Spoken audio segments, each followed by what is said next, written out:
హైదరాబాద్ లో కన్సల్టేషన్ మరియు 3,500 రూపాయల colour Doppler test Avis hospitals లో ఉచితంగా పొందండి. హాయ్ హలో నమస్తే welcome back to Suman TV. ప్రస్తుతం మనతో పాటు ఉన్నారు family counsellor, motivational speaker, public speaker రజనీరమ్మ గారు. నమస్తే మ్యామ్. నమస్తే నవీన. చాలా మంది హస్బెండ్స్ అంటే ఇది కామన్ టాపికే, ఇది అందరికి జరుగుతుంది. ఈ వీడియో చూసిన ప్రతి ఒక్కరికి కూడా ఇది అంటే ఇక తడుతుంది అన్న టాపిక్ అన్నమాట. చాలా మంది హస్బెండ్స్ వైఫ్ ని చులకనగా చూస్తుంటారు, అంటే మాటలు అనేస్తారు ధన్మని వాళ్ళ పేరెంట్స్ ముందే. తనేంటంటే వాళ్ళ పేరెంట్స్ ముందు తనేదో గొప్పగా ఉండాలి, నేను ఒక మంచి వైఫ్గా, మంచి కోడల్ని, మంచి వైఫ్ని అని చెప్పుకుంటూ ఉంటుంది. అలా ఉన్నారు చాలా మంది. కానీ తను తుస్సుమని గాలి తీసేయడం, వాళ్ళ పేరెంట్స్ ముందే మీ అమ్మాయి ఇంత నాకు తెలుసులే అట్లా ఇట్లా అనడము, అంటే ఇది ఎంతవరకు అసలు సబబు అంటారు? అంటే పేరెంట్స్ ముందే కాదు, ఫ్రెండ్స్, రిలేటివ్స్ అందరి ముందు కూడా చాలా మంది హస్బెండ్స్ ఉన్నారు మేడం. ఎక్కువ మంది అనే చెప్పుకోవాలి మనము. అలాంటి వాళ్ళందరికీ కూడా అసలు ఎంతవరకు కరెక్ట్ అంటే ఏం చెప్తారు? ఎంతవరకు కాదు, ఎంతవరకు కూడా కరెక్ట్ కాదు. ఇంతవరకు, అంతవరకు, అంతవరకు, ఎంతవరకు కూడా కరెక్ట్ కాదు. ఇది 110% రాంగ్. నేను సరదాగానే అంటున్నాను కదా, నువ్వు ఎందుకు దానికి అంత ఫీల్ అయిపోతున్నా? సరదా నీకు నిన్నంటే సరదాగా అన్నా నేను ఒకసారి. అంటే ఏంటంటే భర్తని గౌరవించే సాంప్రదాయం మంది, దాన్ని ఇట్లా అడ్వాంటేజ్ తీసుకుని నొక్కి పెట్టడం అనేది సాంప్రదాయమా? వాళ్ళేం నొక్కి పెట్టలేదు ఆ రోజుల్లో, సాంప్రదాయాన్ని అనుసరించారు లేడీసు. దానికి తగ్గట్టుగానే లేడీస్ని వాళ్ళు గౌరవించారు. చదువు రాకపోయినా సరే, ఇంట్లో నుంచి బయటకు రాకపోయినా, లోకజ్ఞానం తెలియకపోయినా, ఒక స్త్రీగా ఆ ఇంటి ఇల్లాలుగా, తన పిల్లలకి తల్లిగా మినిమం రెస్పెక్ట్ ఇచ్చేవారు. బయటికి రాకుండా వాళ్ళని ఎంతో జాగ్రత్తగా కాచి కాపాడుకునేవాళ్ళు. ఆ రోజుల్లో ఈ రేపులు ఇవన్నీ ఉన్నాయా? ఎక్కడా లేవు. వాళ్ళని అన్ని విధాలా ఎలా కాచి కాపాడుకున్నారు, ఎలా వాళ్ళకి రెస్పెక్ట్ ఇచ్చారు. బాగా పాత రోజుల్లో చూడండి, కొట్టటాలు, తరిమేటాలు ఉన్నాయి అసలు ఆడవాళ్ళని. గత 60-70 ఏళ్ళ నుంచి ఏమన్నా ఇలాంటివి జరుగుతున్నాయేమో కానీ అప్పట్లో ఏమీ లేవు. చాలా సజావుగా ఉండేవి జీవితాలు. తర్వాత ఆ సాంప్రదాయాన్ని ఎలా అడ్వాంటేజ్ తీసుకున్నారు అని అంటే, మగాడిని గౌరవించాలి కదా అని తీసుకుంటున్నారు.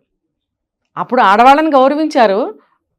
నన్ను రెస్పెక్ట్ చేస్తుంది, నా బిడ్డలకి, నా వంశానికి బిడ్డల్ని ఇచ్చిందని రెస్పెక్ట్ చేశారు. ఇప్పుడు మరి నువ్వు ఇలా ఉన్నప్పుడు నిన్ను మాత్రమే గౌరవించాలి. తనని నువ్వు ఎలా అయినా మాట్లాడతావు, ఎలా అయినా అవమానిస్తావు, ఎలా అయినా కొడతావు, తిండి పెట్టపైనా భరించాలి. నువ్వు బయట తినొస్తావు, ఆమె పస్తులు పెడతావు, అయినా కూడా ఆవిడ భరించాలి. అంటే ఇలాంటి రెస్పెక్ట్ నీకు కావాలి.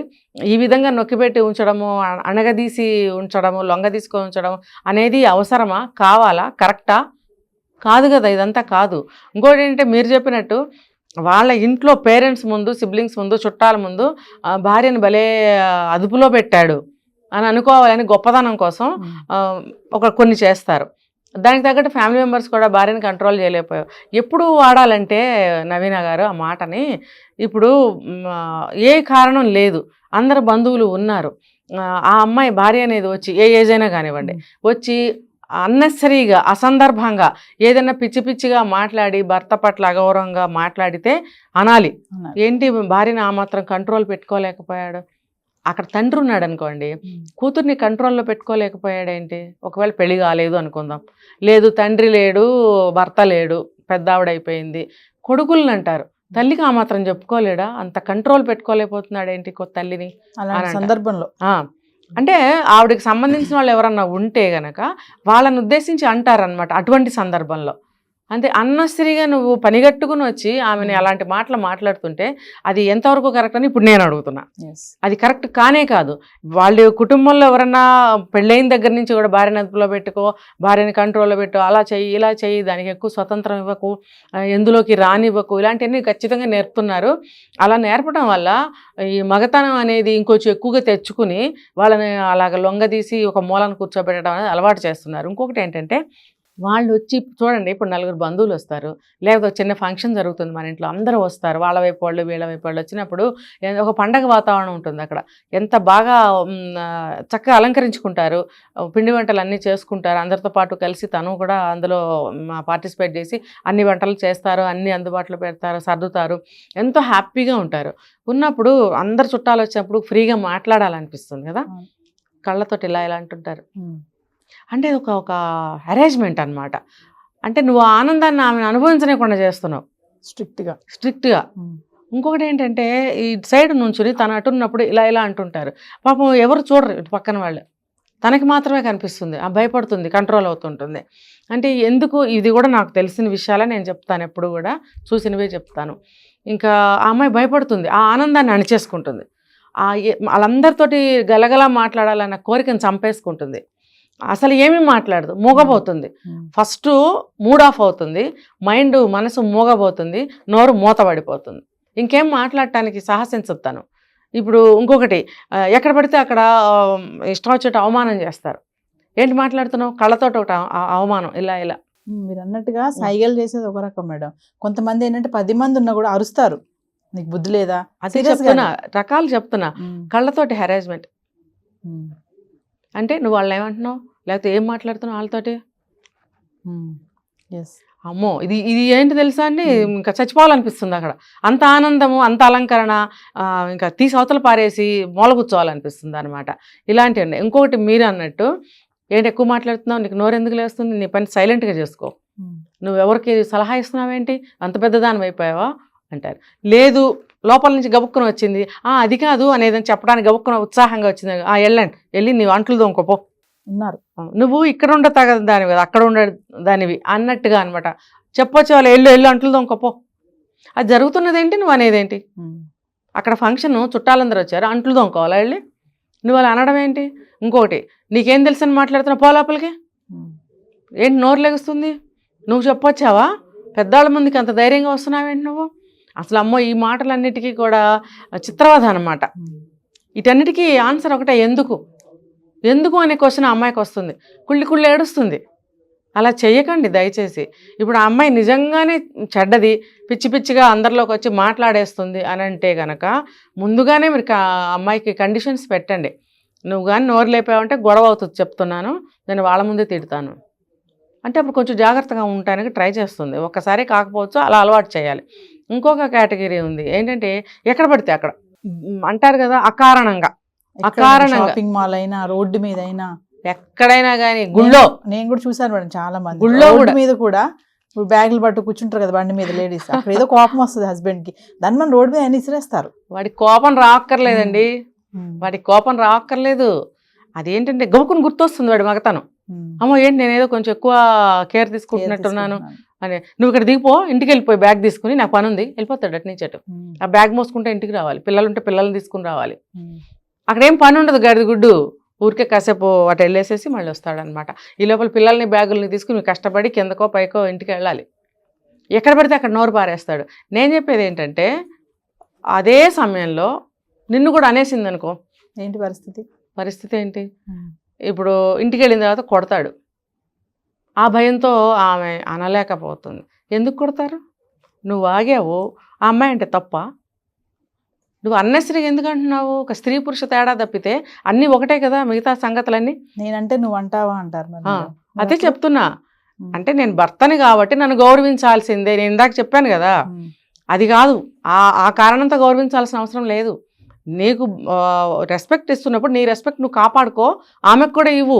నువ్వు ఎక్కడ పడితే అక్కడ తిట్టడము, అసలు బండ బూతులండి బాబు, రోడ్ల మీద ఇష్టం వచ్చినట్టు తిరిగి ఆ అమ్మాయి కూడా అందనుకోండి, భరించరు, కొట్టేస్తారు. ఎందుకు కొడతారు. ఇప్పుడు ఆ అమ్మాయి కూడా కొట్టింది అనుకోండి, విడాకులు అంటారు. శుభ్రంగా అలాంటి వాళ్ళని వదిలించుకోండి బాబు, చిన్న వయసులో వదిలించుకోండి. 50-60 ఏళ్ళు వచ్చేదాకా మీరు కొట్టద్దు, వాళ్ళతో కొట్టించుకోవద్దు, వాళ్ళు తిట్టద్దు, మీరు తిట్టద్దు, కొత్తలోనే వదిలించుకోండి. మేడం ఇప్పుడు చదువుకున్న వాళ్ళు, జాబ్ చేసే వాళ్ళు ఇంతవరకు రారనుకోండి, వాళ్ళు కొంచెం రివర్స్ అవుతారు, కొట్టడం వరకు వెళ్తారండి, మాటకి మాట రివర్స్. లేదు మరి ఇప్పుడు ఈ హౌస్ వైఫ్స్ ఉంటారు మేడం, వాళ్ళ పరిస్థితి ఏంటి అసలు, వీళ్ళని తెల్లా చులకనగా చేసింది మాటలు అనేస్తే వాళ్ళ బాధ మరి ఏంటి అసలు, వాళ్ళ ఫీలింగ్స్ ఎలా ఉంటాయి. ఇదే ఇప్పుడు చెప్పాను, మీరు 25-30 ఏళ్ల వయసులోనే ఇలాంటివి ఉంటే వదిలించుకుని బయటికి రండి. మీకు ఏదైనా సపోర్ట్ ఉంటే, మీకంటూ ఒక చదువు జాబు ఉంటే వచ్చేయండి. లేదు అనుకోండి, అది మీరు ఆలోచించుకోండి. ఇలాగే పడుతూ ఉండనా, లేకపోతే బయటికి వెళ్ళిపోతే నాకే దిక్కు లేదు, ఏం చేయగలను, ఇవన్నీ మీరు ఆలోచించుకొని ఇంకా నాకు వేరే దిక్కు లేదు, నేను ఇక్కడ పడి ఉండటం తప్పితే దిక్కు లేదు అని అనుకుంటారా, అది మీ ఇష్టానికే నేను వదిలేస్తున్నా. ఈ అలుసుతోనే, ఎక్కడికి వెళ్ళలేదు అన్న అలుసుతో కూడా వీళ్ళని ఇలా చిత్రహింసలు పెడుతున్నారు. అది ఆడవాళ్లే ఆలోచించుకోవాలి. అది ఏజ్ అనేది ఒకటి ఉంటుంది, 25, 45, 65, 85 అని ఎందుకు అంటున్నానంటే, ఆ ఏజ్లో కూడా పడుతున్నారు బాధలు. ఏ ఏజ్ అయినా కూడా మీరు బయటకు వెళ్తే మీరు టికాణా ఉంది అనుకుంటే బయటకు వచ్చేయండి. ఏ ఏజ్ అయినా సరే. లేదు అనుకుంటారా, ఉండాలా వద్దా అని మీరు నిర్ణయించుకోండి. నేను చెప్పకూడదు కదా అవన్నీ కూడా. ఇప్పుడు మనకి బ్రతుకు గడవటం లేదు, ఏమీ ఆధారం లేదు అని అనుకున్నప్పుడు బయటకు వచ్చేయండి అని నేను ఎలా చెప్తాను? కానీ అది మీరు చాలా జాగ్రత్తగా మెయింటైన్ చేసుకోవాలి. ఆ భావాలు బయట పడకూడదు. ఈ కారణంతోనే నేను ఇక్కడ ఉంటున్నాను అని వాళ్ళకి పదే పదే మీరు చెప్పకూడదు. మీ హక్కుని మీరు పరిరక్షించుకుంటూ, మీ హక్కుని మీరు వినియోగించుకుంటూ, మీరు హక్కుగా, నేను ఇందాక చెప్పా 50-50, నువ్వు ఉద్యోగం చేయి మాను, ఇంట్లో ఉన్నా సరే, హౌస్ వైఫ్ అయినా సరే, హక్కులు అనేవి సమానం. అది లీగల్గా కానివ్వండి, సంసారపరంగా కానివ్వండి, హక్కులు అనేవి సమానం. కాబట్టి ఆ హక్కుల్ని మీరు వినియోగించుకుని బ్యాలెన్స్గా, జాగ్రత్తగా, అక్కడ ఒక పాము ఉందండి, లేకపోతే అశుద్ధం ఉందండి, వాటి జోలికి ఎవరైనా వెళ్తారా? తప్పుకుని ఎలా వెళ్తాం? సాధ్యమైనంత వరకు వాటిని కదపకూడదు. అశుద్ధాన్ని కదిపితే ఎన్ని రోజులైనా ఆ వాసన అనేది వస్తూనే ఉంటుంది. అంటే ఇదే సమస్య సివియర్ అయిపోయి ఇంకా ప్రాబ్లమేటిక్ గా మారినప్పుడు మేడం, అంటే కౌన్సిలింగ్ గా కూడా వాళ్ళు రావచ్చా? కౌన్సిలింగ్ ఖచ్చితంగా రావాలి. ఇట్లాంటి విషయాల్లో కౌన్సిలింగ్ ఎలా ఉంటుందంటే, అసలు మనం ఎలా ఉండాలి. ఇప్పుడు అవతల వాళ్ళని కౌన్సిలింగ్ రమ్మంటే రాకపోవచ్చు, మీరు చెప్తే వినకపోవచ్చు. ఇప్పుడు ఇటు నుంచి నరికితే కట్ అవ్వదండి, అప్పుడు ఇటు నుంచి నరకాలి, కట్ అవుతుంది, ఈజీగా కట్ అవుతుంది. అందుకని అటు నుంచి కుదరనప్పుడు మనమే కౌన్సిలింగ్ తీసుకోవాలి. నా దగ్గరికి చాలా మంది వచ్చారు. అలాగే నిన్న ఒక ముస్లిం అమ్మాయి నాకు కాల్ చేసింది. భర్తకి నేను మార్చలేనండి, ఆయన మారటం లేదు, నేను ఎలా ఉండాలి, నాకు ఏమన్నా చెప్పండి, నేను ఎలా మారాలి, అలా కూడా కౌన్సిలింగ్ రావచ్చు. ఖచ్చితంగా అతను ఎలాగా తీసుకురాలేము. సో నేను మారడానికనే ఛాన్సెస్ ఉన్నాయా? ఖచ్చితంగా ముందు మనమే కౌన్సిలింగ్ తీసుకోవాలి. తర్వాత భర్తకో లేదా పిల్లలకో ఎవరికైతే ప్రాబ్లం ఉందో వాళ్ళకి కౌన్సిలింగ్ ఇప్పించడానికి ట్రై చేయాలి. వాళ్ళు రాలేదు అని అనుకోండి, ఇష్టపడలేదు అనుకోండి, కౌన్సిలింగ్కి వెళ్దాము అని అంటే గొడవలు పడుతున్నారు అనుకోండి, అప్పుడు ఏం చేద్దామంటే కనీసం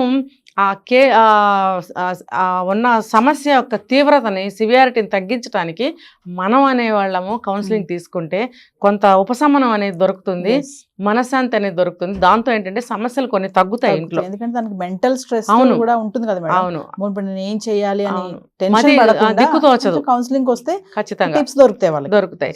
కనీసం ఉపశమనం, మనకి సమస్య సగం బయట పడొచ్చండి, పడచ్చు. ఇంకొకటి, మనం మారటం వల్ల అవతల వాళ్ళలో మార్పు వస్తుంది. ఖచ్చితంగా వస్తుంది. అది 100% రాకపోయినా కొంత వచ్చినా మీకు మేలే కదా. మీరు ఏడ్చేవాళ్ళు కనీసం ఆలోచనల వరకే మీ బాధ ఆగింది అనుకోండి, అది మేలే కదా. రోజు ఏడుస్తూ కూర్చునేదానికంటే అది మేలే కదా. కాబట్టి ఖచ్చితంగా కౌన్సిలింగ్ తీసుకోవాల్సిందే. ఇలాంటి వాళ్ళకి ట్రీట్మెంట్ మనం ఎలా ఇవ్వాలో అలా ఇచ్చుకోవచ్చు. Thank you.